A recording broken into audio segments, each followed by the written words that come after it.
Hello everybody, एक नया structure आपके लिए लाया हूं। आप बखूबी वाकिफ होंगे कि हमने over 90 structures we have uploaded so far on our YouTube channel. अगर आपने अभी तक हमारे यूट्यूब चैनल को सब्सक्राइब नहीं किया तो ये हैंडल है @learnen लैब। ये पूरा जाकर आप YouTube पे सर्च करेंगे तो आपको चैनल नजर आएगा, आपको एक प्लेलिस्ट नजर आएगी जिसमें हमने over 90 structures we have uploaded. So तो अब हम चलते हैं अपने टॉपिक की तरफ। टॉपिक क्या है? By the time. Bye the time आप अक्सर रीडिंग में भी स्पीकर को स्पीकिंग में इस्तेमाल करते हुए देखते होंगे।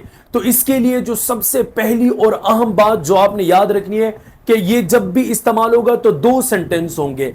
अब अगर आप बात कर रहे हैं पास्ट की तो पास में दो सेंटेंस होंगे, लेकिन उसके बनाने का भी एक तरीका होगा। अगर पास के सेंटेंस हो तो जो बाय द टाइम के बाद सेंटेंस आएगा वो आपने लगाना है पास्ट सिंपल में, यानी पास्ट इंडेफिनिट में। जो दूसरा आपका सेंटेंस होना चाहिए वो पास्ट परफेक्ट में होना चाहिए।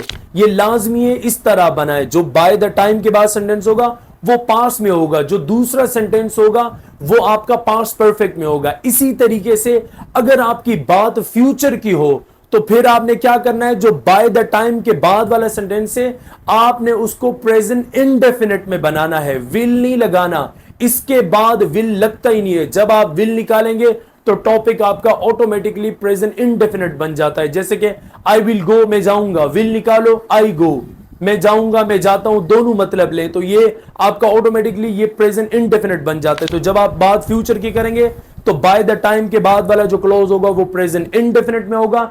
जो उसका नेक्स्ट क्लोज होगा, जो अगला क्लोज होगा, वो बड़ी आम बात है, वो फ्यूचर परफेक्ट में होगा। उसको आपने फ्यूचर परफेक्ट में लगाना है। तो ये दो बातें बड़ी ही आम थी इससे रिलेटेड। अब हम चलते हैं इसके एग्जाम्पल में।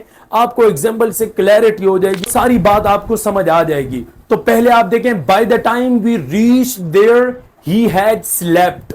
मीन जब तक हम वहां पहुंचे या हमारे पहुंचने तक। इसके दो मतलब, कोई किसी काम के होने तक, जब तक हम वहां पहुंचे वो सो चुका था। By the time we reach there he had slept. Next example देखें, she will have finished her project by the time deadline arrives. वो अपना प्रोजेक्ट फिनिश कर चुकी होगी जब तक डेडलाइन आएंगी। फ्यूचर में मतलब लेंगे, लेकिन जो बाय द टाइम वाला क्लॉज है उसको आपने देखा होगा वो मैंने प्रेजेंट इंडेफिनिट में लगाना है। By the time deadline arrives, ये एस फॉर्म नजर आ रही होगी। तो एक क्लॉज पहला क्या है, she will have finish, future perfect. दूसरा क्लॉज क्या है, प्रेजेंट इंडेफिनिट। तो इसी तरतीब से आपने चलना है। एक और एग्जांपल देखें, I will have retired bye the time I am 65। मैं जब तक 65 का होता हूं मैं रिटायर्ड हो चुका हूंगा। तो पहला क्लोज फ्यूचर परफेक्ट में, दूसरा आपने देखा आई एम। अगर फ्यूचर सिंबल स्टेट होता, आई विल भी होता, तो आप विल को निकालें तो यकीनन जब बी प्रेजेंट में आएगा तो आई एम 65। तो इसलिए ये दूसरा जो क्लोज होगा बाय द टाइम के बाद वाला वो आपने प्रेजेंट में लगाना है। एक और एग्जांपल अगर आप देखें, जब तक मैं वहां पहुंचा वो सब खाना खा चुके थे। ये पास का है, by the time I reach there they had eaten food. तो पहला क्लोज बाय द टाइम के बाद वाला पास इंडेफिनिट में, जो दूसरा क्लोज है वो पास परफेक्ट में है। अब इसी बात को अगर मैं फ्यूचर में करूं, जब तक तुम वहां पहुंचोगे वो खाना खा चुके होंगे। By the time you arrive there या यू रीच देयर, विल नहीं लगाएंगे, जब तक तुम वहां पहुंचोगे।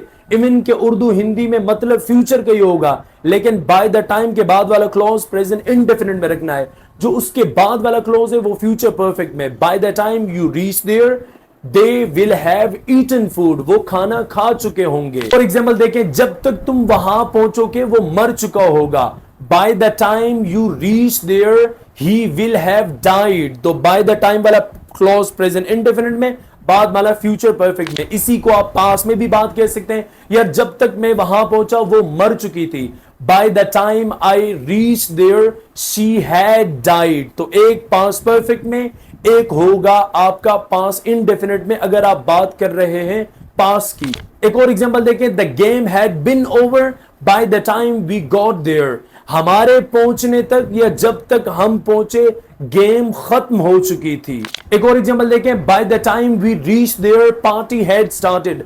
हमारे पहुंचने तक पार्टी स्टार्ट हो चुकी थी, जब तक हम वहां पहुंचे पार्टी स्टार्ट हो चुकी थी। तो पास में जब होगा तो एक क्लोज पास में, दूसरा पास परफेक्ट में। इसी तरीके से आप इसको इस्तेमाल कर सकते हैं। इसके अलावा एक आपको अनाउंसमेंट कर दूं कि अगर आप हमारे ऑनलाइन स्पोकन क्लास का पार्ट बनना चाहते हैं, जिसमें हम आपको फुली ट्रेन करते हैं, ये सारी चीजें whatever I have been teaching you, जो सारी चीजें मैं आपको पढ़ा रहा हूं, practically you have to be using in your speaking. तो हम अपनी क्लास में आपको पढ़ाते नहीं है, मैं एक ही काम डिफरेंट करता हूं फ्रॉम अदर टीचर्स कि I do not teach in class. तो अब जब क्लास में टीचिंग नहीं करूंगा तो क्या करूंगा? क्या ऐसे हम बैठे रहेंगे खामोशी से? No, who would be speaking? Not I. अगर मैं बोलता रहा तो आप फिर कैसे स्पीकर हो? आप तो लिसनर हुए, because you guys would be listening and I would be speaking. No, उल्टा होगा मेरी क्लास में।